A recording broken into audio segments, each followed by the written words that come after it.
فلا مضل له ومن يضلله فلا هادي له وأشهد أن لا إله إلا الله وحده لا شريك له وأشهد أن محمدا عبده ورسوله أما بعد فأعوذ بالله من الشيطان الرجيم بسم الله الرحمن الرحيم وإذا سألك عبادي عني فإني قريب أجيب دعوة الداعي إذا دعاني فليستجيبوا لي وليؤمنوا بي لعلهم يرشدون وقال الله تبارك وتعالى في مقام آخر وقال ربكم ادعوني أستجب لكم إن الذين يستكبرون عن عبادتي سيدخلون جهنم داخرين وقال النبي صلى الله عليه وسلم من لم يسأل الله يغضب عليه وقال النبي صلى الله عليه وسلم الدعاء هو العبادة وقال النبي صلى الله عليه وسلم ادعوا الله وأنتم موقنون بالاستجابة وَاعْلَمُوا أَنَّ اللَّهَ لَا يَسْتَجِيبُ دُعَاءً مِّن قَلْبٍ غَافِلٍ لَاهٍ صدق اللہ العظیم۔ میرے انتہائی واجب الاحترام قابل صد احترام بھائیوں، دوستوں اور بزرگوں، قرآن کریم میں اللہ رب العزت ارشاد فرماتے ہیں وَإِذَا سَأَلَكَ عِبَادِي عَنِّي فَإِنِّي قَرِيبٌ، جب میرے بندے آپ سے میرے بارے میں سوال کریں تو آپ انہیں بتا دیجئے کہ یقیناً میں اپنے بندوں کے بہت قریب ہوں اور میں ان کی پکار کو سنتا ہوں، قبول کرتا ہوں۔ میرے بندوں کو چاہیے کہ وہ میرے اوپر ایمان لے کر آئیں اور مجھے ہی پکاریں تاکہ وہ لوگ کامیاب ہو جائیں۔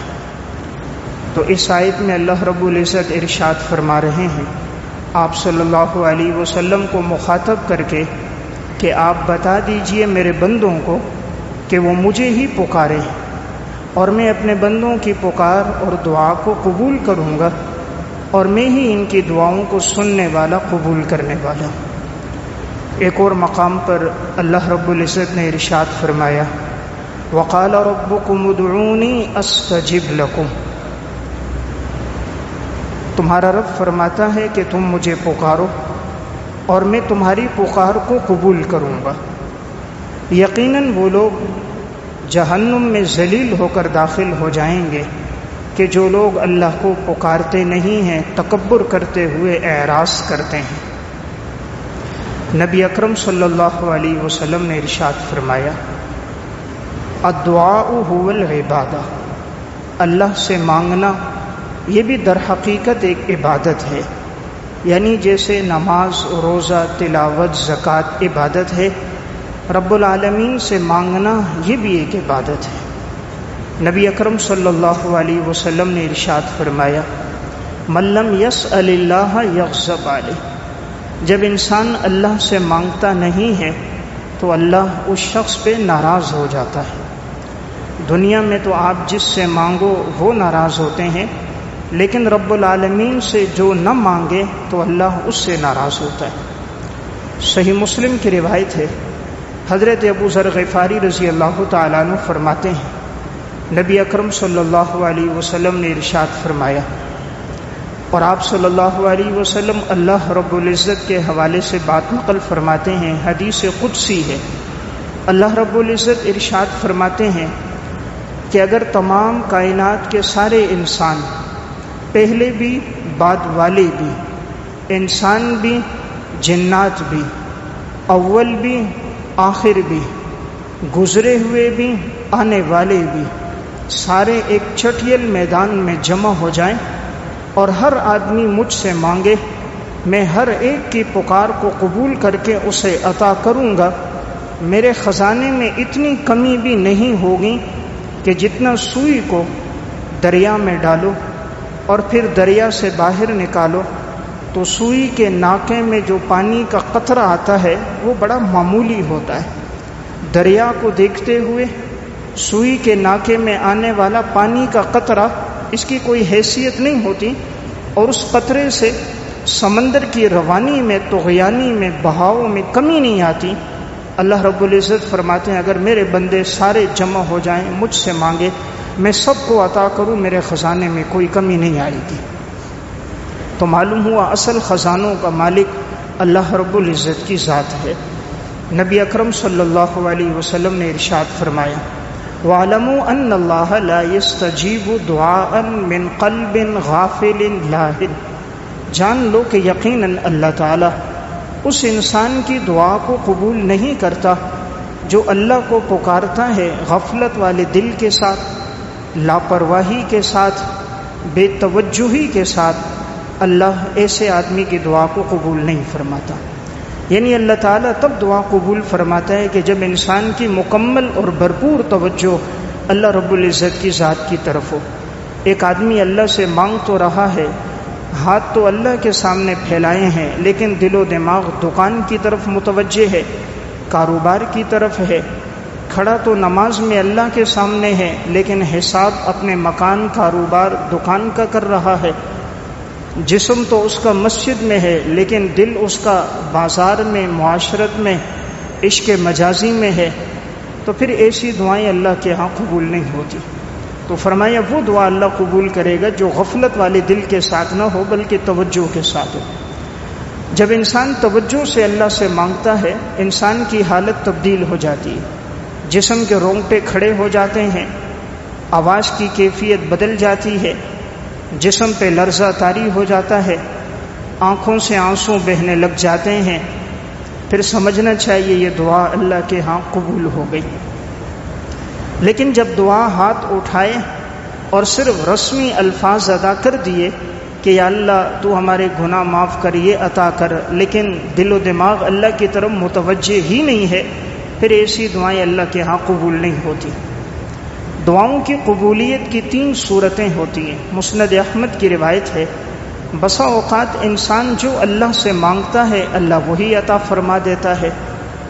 نمبر 2، بسا اوقات اللہ اس دعا کی وجہ سے آنے والی کسی مصیبت کو، پریشانی کو ٹال دیتا ہے۔ نمبر 3، اللہ تعالیٰ اس دعا کو آخرت کے لیے ذخیرہ کر دیتا ہے۔ آخرت میں جب اللہ اس دعا کا بدلہ عطا فرمائے گا تو بندہ اس وقت کہے گا کاش دنیا میں میری کوئی دعا قبول نہ ہوتی، مجھے ہر دعا کا بدلہ آج قیامت کے دن جنت کی نعمتوں کی صورت میں مل جائے۔ تو اس وقت انسان کہے گا کاش میری کوئی دعا قبول نہ ہوتی، سب دعاؤں کا بدلہ آج مجھے عطا کیا جاتا۔ اس لیے بعض ساتھی یہ جو کہتے ہیں ہماری دعا قبول نہیں ہوتی، یہ جملہ ٹھیک نہیں۔ اللہ تعالیٰ ہر بندے کی دعا قبول کرتا ہے، لیکن قبول کرنے کی یہ 3 صورتیں ہیں، یا تو اللہ وہی عطا فرما دیتا ہے، اور یا اللہ رب العزت آنے والی کسی مصیبت کو ٹال دیتا ہے، اور یا نمبر 3 وہ دعا انسان کے لیے آخرت کا اللہ ذخیرہ بنا دیتا ہے۔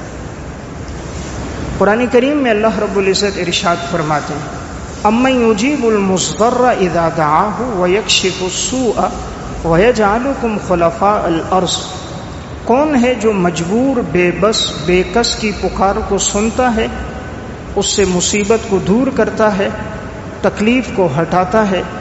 کون ہے جس نے تمہیں زمین میں اپنا جانشین بنایا؟ اَإِلَٰهٌ مَّعَ اللَّهِ، کیا اللہ کے علاوہ کوئی اور بھی معبود ہے؟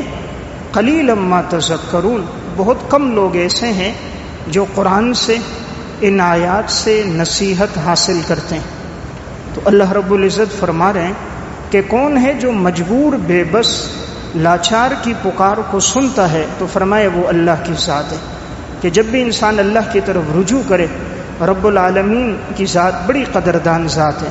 اللہ کی صفت شاکر، اللہ بڑا قدردان ہے، عالیم ہے۔ اللہ انسان کی ہر کیفیت، ہر ادا، ہر دل کے راز اور بیت کو جاننے والا ہے۔ جتنے اخلاص کے ساتھ، درد دل کے ساتھ انسان اللہ سے مانگتا ہے، رب العالمین اسی کے مطابق بدلہ عطا فرماتا ہے۔ حضرات انبیاء علیہ الصلاۃ والسلام کا مقام سب سے بلند ہے، لیکن ہر نبی کی ذات میں آپ کو ایک چیز نظر آئے گی، جب کہیں دنیا میں ان پر کوئی پریشانی، کوئی حالات، آزمائشیں آئیں، ہر نبی کا رجوع الی اللہ بڑھ گیا۔ حضرت آدم علیہ الصلوۃ والسلام ہے، جب اللہ رب العزت نے حضرت آدم اور حضرت حوا کو جنت سے نکال کر دنیا میں بھیجا تو دونوں کا اللہ کی طرف رجوع بڑھ گیا، اللہ کے سامنے گڑ گڑاتے رہے، توبہ کرتے رہے اور اللہ سے خوب مانگا۔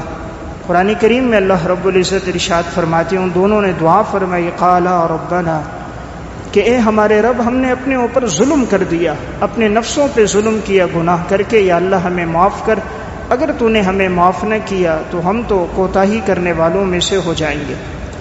حضرت نوح علیہ الصلوۃ والسلام ہے، رجوع صرف اللہ کی طرف ہے۔ جب اللہ رب العزت نے فرمایا کہ آپ کو معلوم نہیں ہے اپنے بیٹے کے بارے میں، اس لیے کہ اس کا عمل غیر صالح ہے، نوح علیہ السلام نے فوراً اللہ کی طرف رجوع کیا کہ یا اللہ مجھ سے جو کمی ہوئی میں اس پر اے اللہ تیرے سامنے گڑ گڑاتا ہوں۔ تو ہر پیغمبر کی ذات میں آپ کو ایک بات نظر آئے گی، اللہ کی طرف رجوع۔ حضرت زکریا علیہ الصلوۃ والسلام دعا مانگ رہے ہیں اپنے لیے اولاد کی، تو اللہ کی طرف رجوع کر کے اے اللہ تو مجھے نرینہ اولاد، پاکیزہ اولاد عطا فرما دے۔ حضرت مریم ہے، اللہ نے بغیر موسم کے پھل عطا فرما دیا۔ بنیادی وجہ کیا بنی؟ اللہ کے ساتھ تعلق اور عبادت، کہ جب حضرت زکریا علیہ السلام نے دیکھا کہ جو اللہ بغیر موسم کے انہیں پھل عطا فرما رہا ہے، دعا فرمائی اے اللہ مجھے اولاد بھی عطا فرما۔ حضرت ایوب علیہ الصلوۃ والسلام ایک عرصہ دراز تک بیماری میں رہے ہیں، لیکن ہر وقت ہمہ وقت صرف اللہ کی طرف رجوع تھا۔ رب العالمین نے شفا بھی عطا فرمائی اور اللہ نے اس سے دگنا، اللہ نے مال بھی، اولاد بھی، تمام چیزیں عطا فرما دی۔ حضرت ابراہیم علیہ الصلوۃ والسلام اپنے لیے بھی دعا، اپنی اولاد کے لیے بھی دعا۔ جب بیت اللہ کی تعمیر ہو گئی تب بھی دعا فرمائی، ربنا وابعث فیہم رسولا منہم یتلو علیہم آیاتک ویعلمہم الکتاب والحکمت ویزکیہم انک انت العزیز الحکیم۔ تو ہر نبی کی ذات میں بھی آپ کو ایک صفت نظر آئے گی، اللہ کی طرف رجوع۔ خود امام الانبیاء صلی اللہ علیہ وسلم کی ذات اقدس جب بھی کبھی حالات آئے آپ کا رجوع اللہ کی طرف بڑھ گیا۔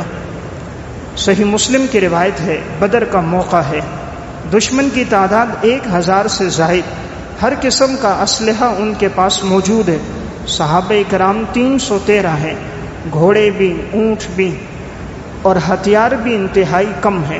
اس موقع پر جو آپ صلی اللہ علیہ وسلم نے اللہ کے سامنے آہوزاری کی ہے، صحیح مسلم کی روایت میں حضرت ابو بکر صدیق رضی اللہ تعالیٰ عنہ فرماتے ہیں، رسول اللہ صلی اللہ علیہ وسلم نے ہاتھ پھیلائے اور اللہ سے دعا فرمائی، اے اللہ آج تو اپنے وعدوں کو پورا فرما، اے اللہ تو اپنی غیبی مدد اور نصرت فرما، ہماری تعداد کم ہے، دشمن کی تعداد زیادہ ہے، اے اللہ اگر یہ آج جماعت ہلاک ہو گئی، روئے عرض پر تیری عبادت کرنے والا کوئی نہیں ہوگا۔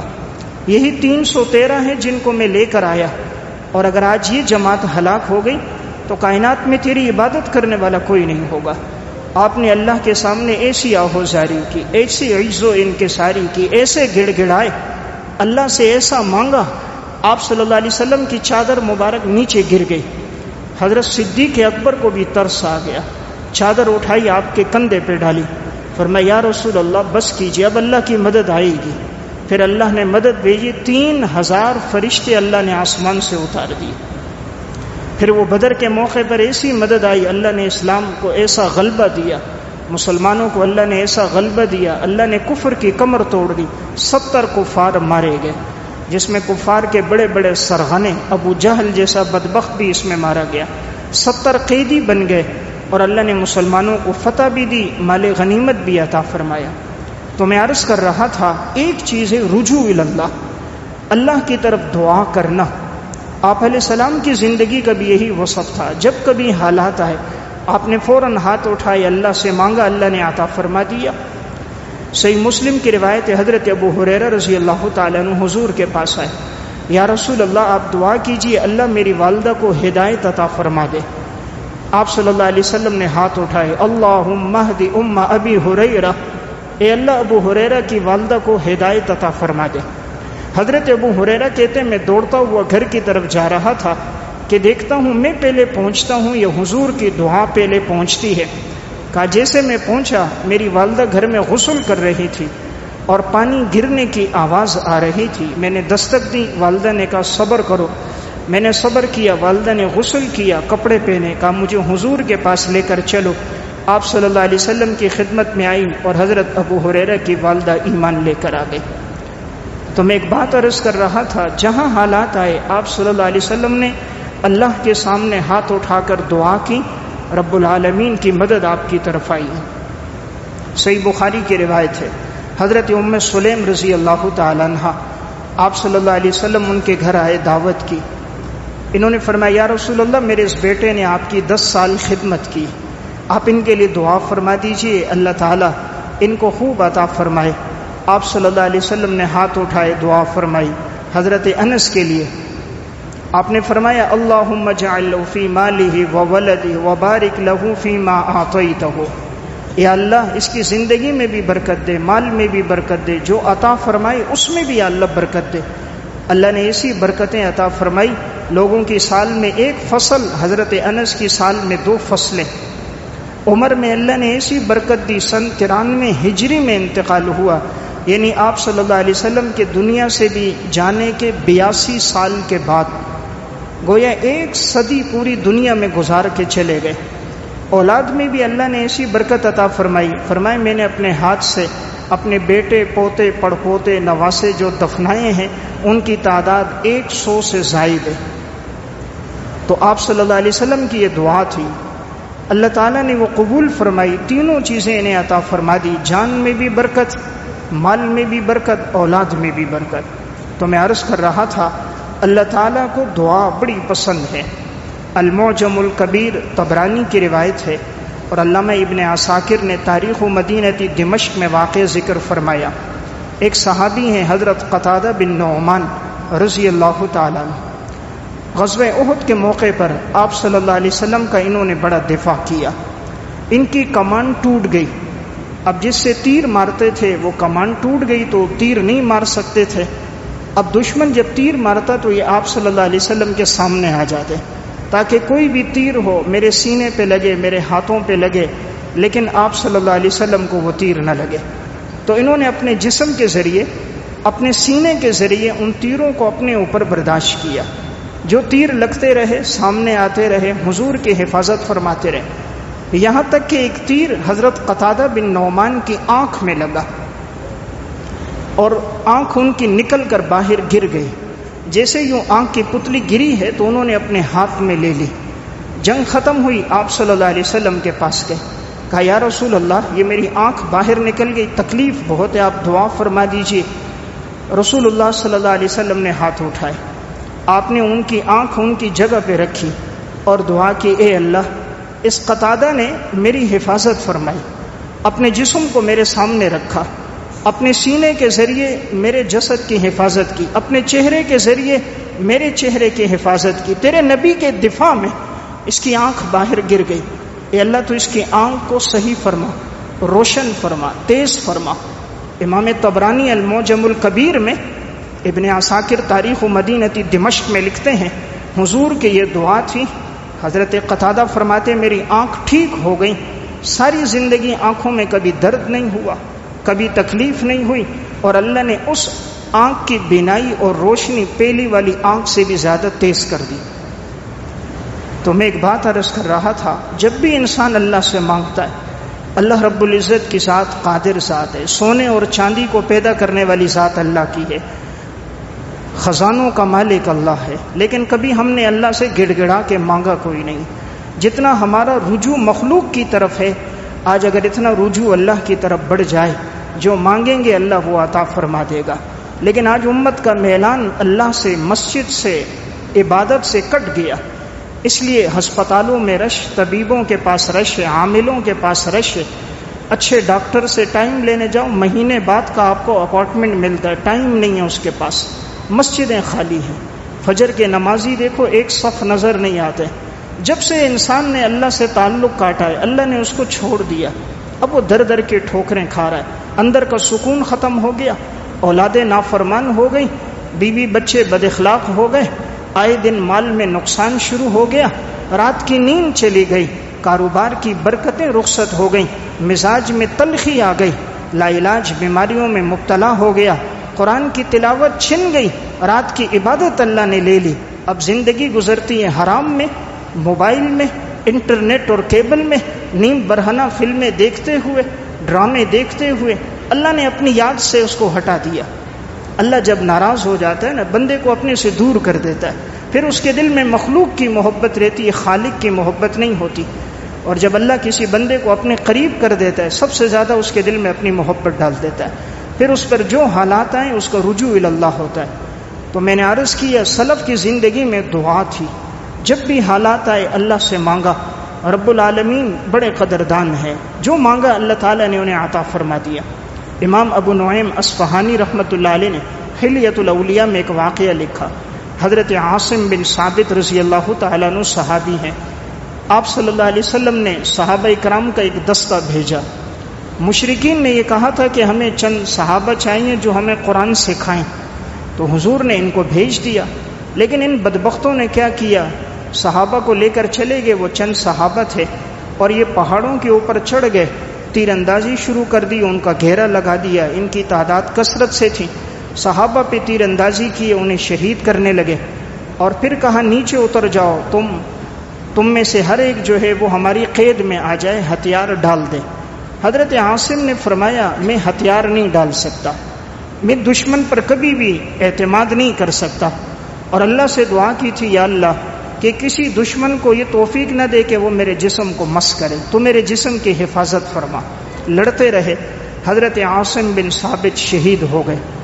جب ان کی شہادت ہوئی، قبیلہ حذیل کے جو لوگ تھے تو انہوں نے یہ چاہا کہ ان صحابہ اکرام کے سر کاٹ دیں، خاص طور پہ حضرت عاصم کا، اس لیے کہ ایک عورت تھی، اس نے یہ نظر مانی تھی کہ اگر عاصم بن ثابت کا سر مجھے ملا تو میں اس میں شراب ڈال کر پیوں گی، اس لیے کہ صحابی نے بدر میں اس کے 2 بیٹوں کو مارا تھا، وہ دونوں چونکہ کافر تھے تو اس صحابی نے ان کو قتل کیا تھا، تو اس ماں نے نظر مانی کہ اگر یہ قتل ہو گئے صحابی اور اس کا سر ملا تو میں سر میں شراب ڈال کر پیوں گی۔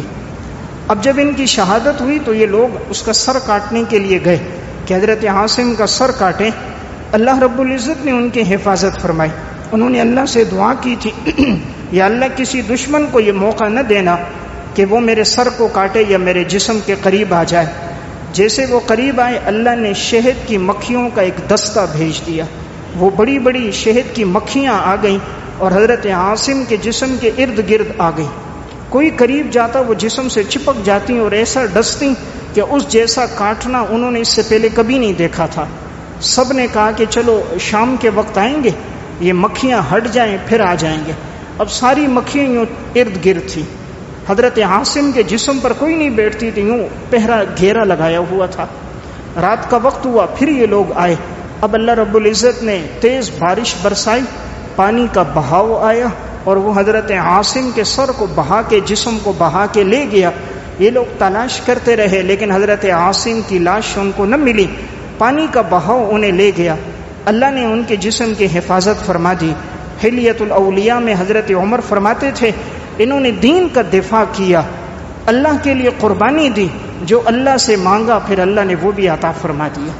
اللہ سے مانگا تھا کہ یا اللہ میرے جسم کی حفاظت کرنا، کوئی مشرک میرے جسم کو ہاتھ نہ لگائے، اللہ رب العزت نے وہ دعا بھی قبول فرما دی۔ تو میں عرض کر رہا تھا رب العالمین دعاؤں کا قبول کرنے والا ہے، لیکن کبھی ہم نے اللہ کے سامنے گڑ گڑا کے اللہ سے مانگا ہی کوئی نہیں ہے۔ انسان کی جتنی ضروریات حاجات ہیں، صرف اللہ کی طرف رجوع بڑھ جائے، اللہ فوراً ہی اس کے اسباب پیدا فرما دیتا ہے۔ اللہ انسان تو انسان، جانور کی بھی اگر ضرورت ہو اللہ اسے بھی پورا فرما دیتا ہے۔ نزہۃ المجالس میں ایک واقعہ ہے، ایک شخص کہتا ہے میں ہرنیوں کا شکار کرنے کے لیے گیا، اور جس جگہ ہرنیاں آ کر پانی پیتی تھیں ایک کنارے پر، نہر کا کنارہ تھا، میں نے وہاں جال لگا دیا تاکہ یہ جیسے ہرنیاں آئیں گی تو میں ان کو جال میں پکڑ لوں گا۔ تو اب جیسے ہی 2 ہرنیاں آئیں انہوں نے جال دیکھا، دور سے سمجھ گئیں، تو اب وہ قریب نہیں آئی، اب ان کو پیاس لگی تھی، لیکن سارے اس کنارے پر اس نے جال لگایا ہوا تھا، وہ لوٹ کر چلی گئیں۔ تھوڑی دیر بعد یہ شخص کہتا ہے پھر میں نے دیکھا ہرنیوں کے بچے آئے تو ساتھ ان کی مائیں بھی تھیں، لیکن یہ جال لگا ہوا تھا تو مائیں اپنے بچوں کو آگے نہیں جانے دیتی تھی کہیں جال میں نہ آ جائیں، لیکن اب ان کو پانی کی پیاس تھی۔ یہ شخص کہتا ہے میں دور بیٹھے دیکھ رہا ہوں تو اس ہرنیوں نے اپنا سر آسمان کی طرف اٹھایا تو ان کے بچوں نے بھی سر اٹھایا، گویا وہ اللہ سے پانی مانگ رہے تھے۔ کہا ایک لمحہ نہیں گزرا اللہ نے موسلادھار بارشیں برسا دی، کہا ایسی بارش برسی کہ میں نے جو جال رکھا تھا وہ جال ٹوٹ گیا، اور ایسے پانی کی روانی تھی کہ اللہ نے ان سب ہرنیوں کو تازہ پانی پلا دیا۔ میں نے اس دن کے بعد شکار کرنا چھوڑ دیا کہ اللہ کی مخلوق کو تکلیف نہیں دوں گا۔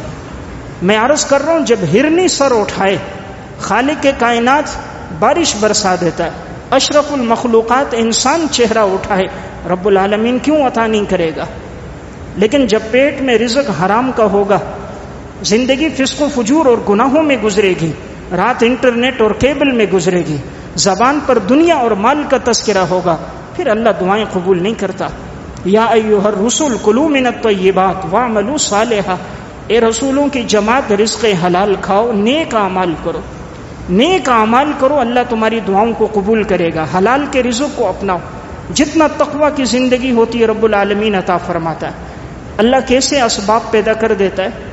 علامہ یافعی رحمہ اللہ کی کتاب روض الریاحین فی حکایات الصالحین، اس میں انہوں نے ایک واقعہ لکھا۔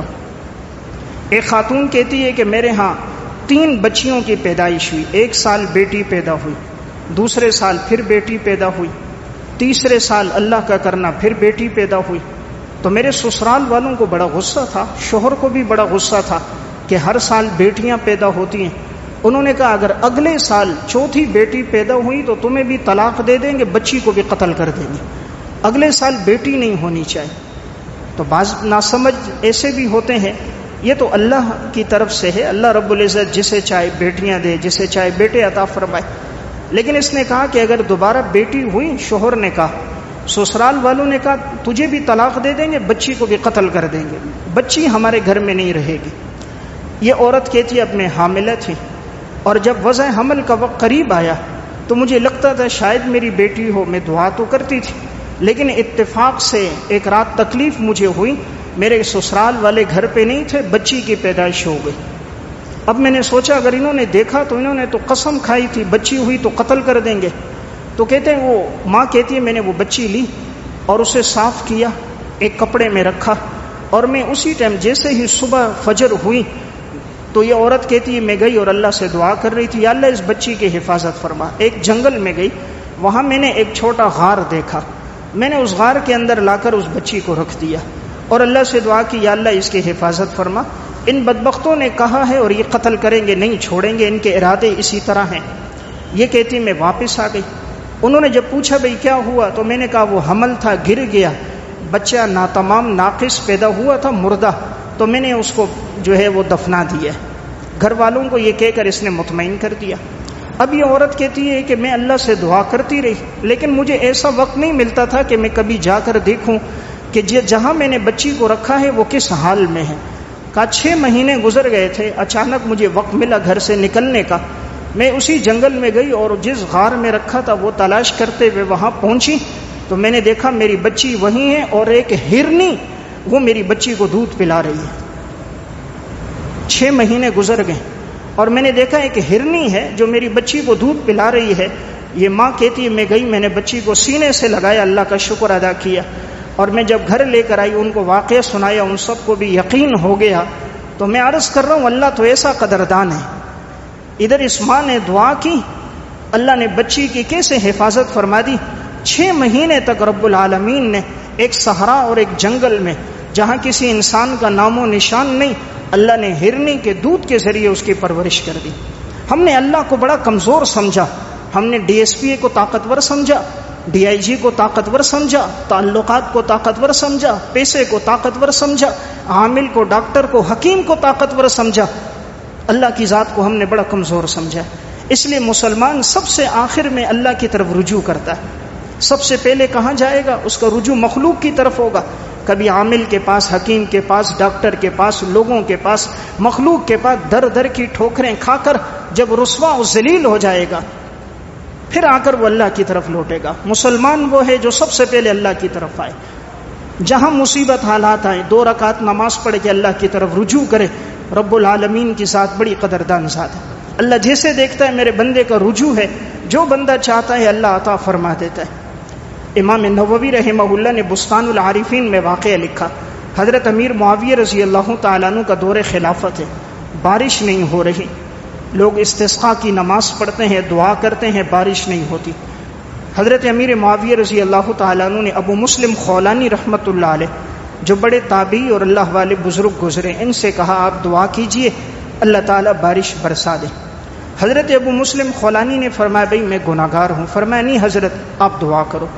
ابو مسلم خولانی گئے اور سر سے ٹوپی اتاری، 2 رکعت نماز پڑھی، اللہ کے سامنے گڑ گڑائے، ٹوپی ہاتھ میں، دامن پھیلایا، کہا یا اللہ ان لوگوں نے مجھے نمائندہ بنا کر بھیجا، میری زندگی گناہوں میں گزر گئی، لیکن اے اللہ تو آنسوؤں کی بڑی لاج رکھتا ہے، میں تجھے اپنی ماضی کی زندگی سامنے رکھتا ہوں، امام الانبیاء کی ذات کا واسطہ دیتا ہوں، اے قرآن کو برحق نازل کرنے والے رب، اے بدر کے موقع پہ فرشتوں کی مدد اتار دینے والے اللہ، اے احزاب کے موقع پہ جنگوں کو، لشکروں کو شکست دینے والے اللہ، تو مدد فرما، بارش فرما. ابو مسلم کہتے ہیں ابھی میرے ہاتھ نیچے نہیں ہوئے تھے، اللہ نے بارش برسانا شروع کر دی. تو میں عرض کر رہا ہوں جب انسان اللہ سے گڑ گڑا کے مانگتا ہے رب العالمین عطا فرماتا ہے. ہم نے کبھی اللہ سے اس طرح مانگا ہی نہیں. اللہ سے یوں مانگے، سفیان بن عیینہ فرماتے تھے جیسے بچہ ماں سے ضد کرتا ہے، جب تک ماں باپ نہیں دیتے بچہ نہیں چھوڑتا، اللہ سے بھی یوں مانگتے رہیں، عطا کرے گا اللہ کی ذات. اللہ سے یوں مانگے اللہ دے گا. سفیان بن عیینہ فرماتے شعب الایمان میں کہا اس اللہ نے تو شیطان کی دعا بھی قبول کی. شیطان سے بڑا بدبخت دنیا میں کوئی نہیں، لیکن شیطان نے دعا کی تھی یا اللہ مجھے قیامت تک مہلت دے، مجھے قیامت تک موت نہیں دینا، مہلت دینا. اللہ نے شیطان کی دعا بھی قبول کی ہے، قیامت تک کے لیے اس کو مہلت دے دی. قیامت تک شیطان پر موت نہیں آئے گی. جو خدا شیطان کی دعا قبول کرے، اشرف المخلوقات انسان، امام الانبیاء کی امت، اس کی دعا قبول کیوں نہیں کرے گا؟ لیکن اصل ہمارا رجوع اللہ سے کٹ گیا. جو آنکھیں ساری رات حرام دیکھتی رہیں پھر انہیں اللہ کہاں اپنے مقدس کلام کے پڑھنے کی توفیق دیتا ہے؟ جو کہہ دے رشوت کو چائے پانی، جو سود کو اپنی زندگی کا حصہ بنائیں، یتیموں غریبوں کے مال پہ قابض ہو جائیں، پھر وہ کس زبان سے اللہ سے مانگتے ہیں؟ 5 دفعہ صدا لگے ان کے قدم مسجد کی طرف نہ آئیں، جمعے کے علاوہ وہ خدا کے در پر حاضری نہ دیں. اللہ کی ہر نعمت سے روزانہ فائدہ لیتے ہیں لیکن اللہ کے احسانات کا بدلہ چکانے نہیں آتے. اس لیے رب العالمین ہم سے ناراض ہے. آج جو حالات، جو مسائل ہیں یہ انسانوں کے پیدا کردہ نہیں، اللہ کی ناراضگی ہے. ہم ان پریشانیوں میں پڑیں. جس دن مومن کا رجوع اللہ کی طرف بڑھے گا اللہ رب العزت کی مدد آئے گی. حافظ ابن حجر عسقلانی رحمۃ اللہ علیہ تہذیب التہذیب میں ایک واقعہ لکھتے ہیں، بہت بڑے یہ محدث ہیں. حیوہ بن شریح رحمۃ اللہ علیہ کے حالات میں ایک شخص کہتے ہیں میرے اوپر قرضہ ہو گیا، اتنا قرضہ ہوا کہ ادائیگی کے کوئی اسباب نہیں تھے. میں بیت اللہ گیا، طواف کیا، میں نے اللہ سے مانگا کہ یا اللہ میرے اوپر 300 دینار قرضہ ہو گیا اور میرے پاس اس کی ادائیگی کے لیے کچھ نہیں ہے، مولا کریم تو غیبی اسباب پیدا فرما.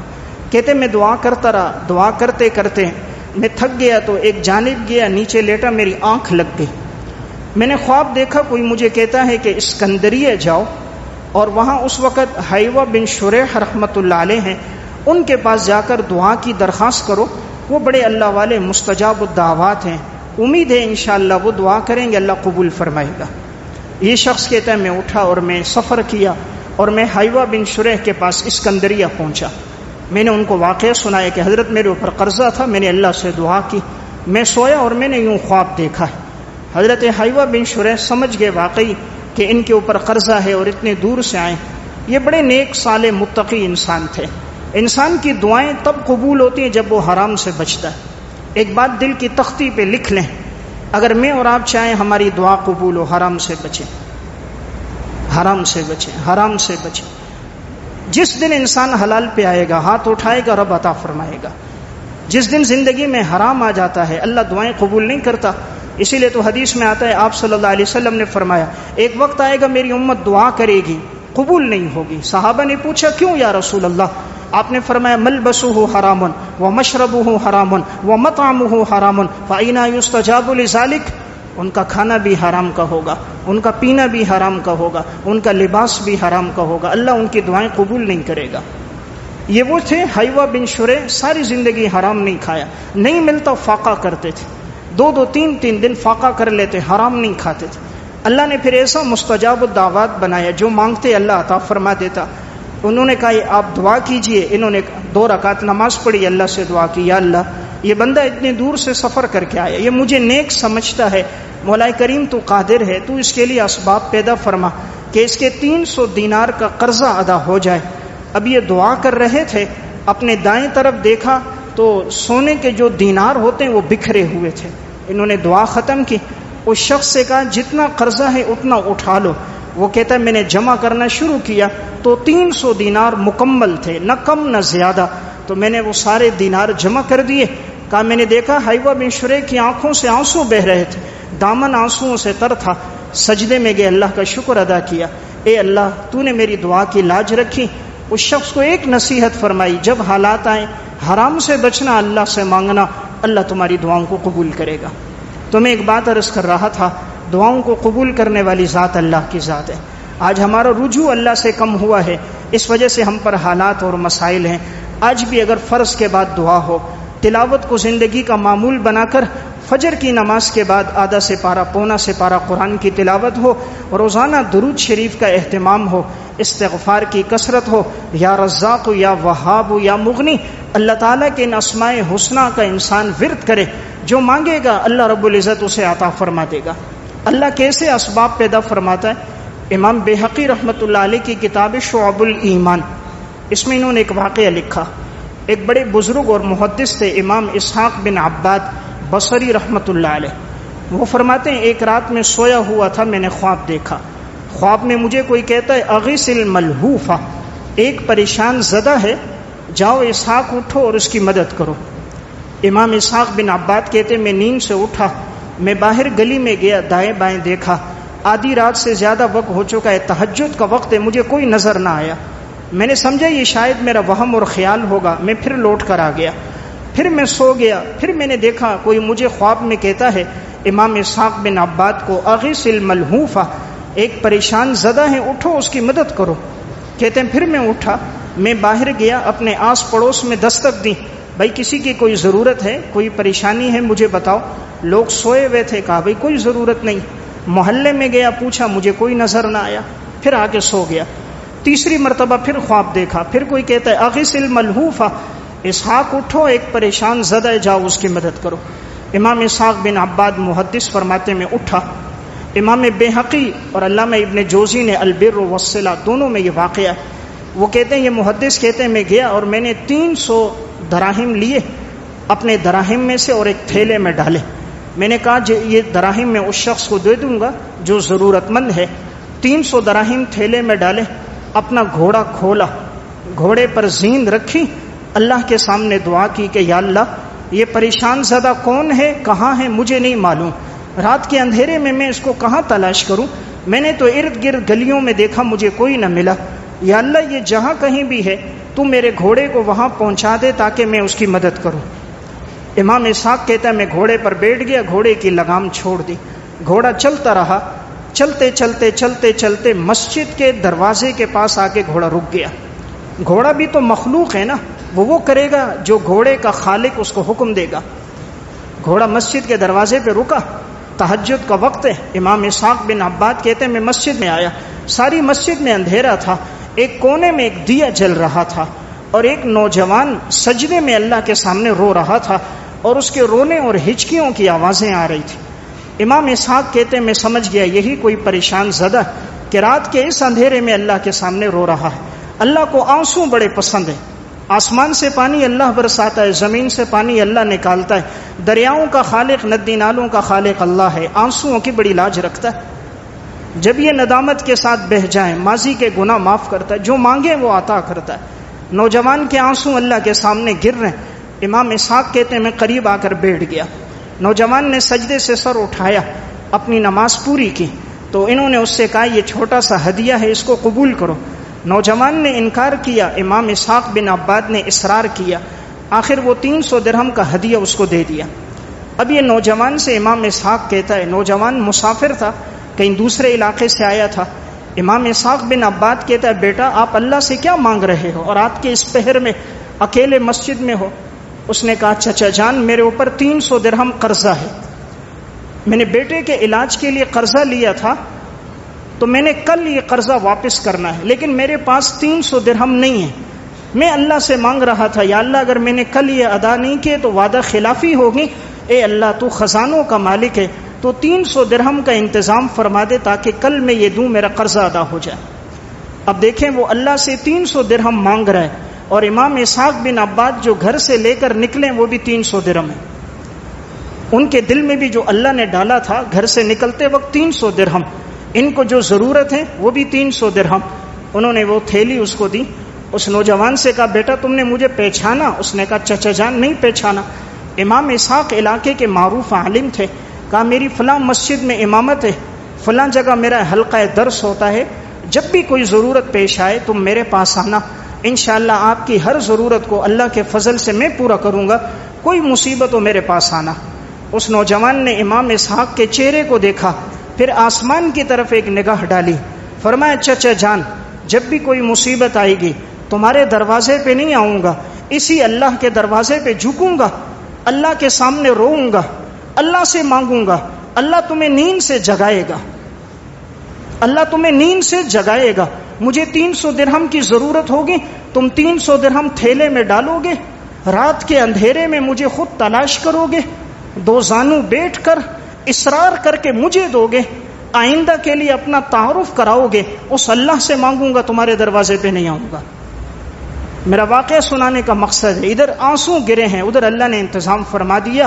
اللہ کی ذات بڑی قدردان ذات ہے، اس لیے زندگی میں جب حالات آئیں سب سے پہلے رب کے دروازے پہ جھکیں، اللہ سے مانگیں، اللہ آپ کو رسوا نہیں کرے گا، در در کی ٹھوکریں نہیں کھلائے گا، عزت سے آپ کی ضرورتوں کو پورا کر کے آپ کے رزق میں برکتیں عطا فرمائے گا۔ اللہ ہم سب کو عمل کی توفیق عطا فرمائے۔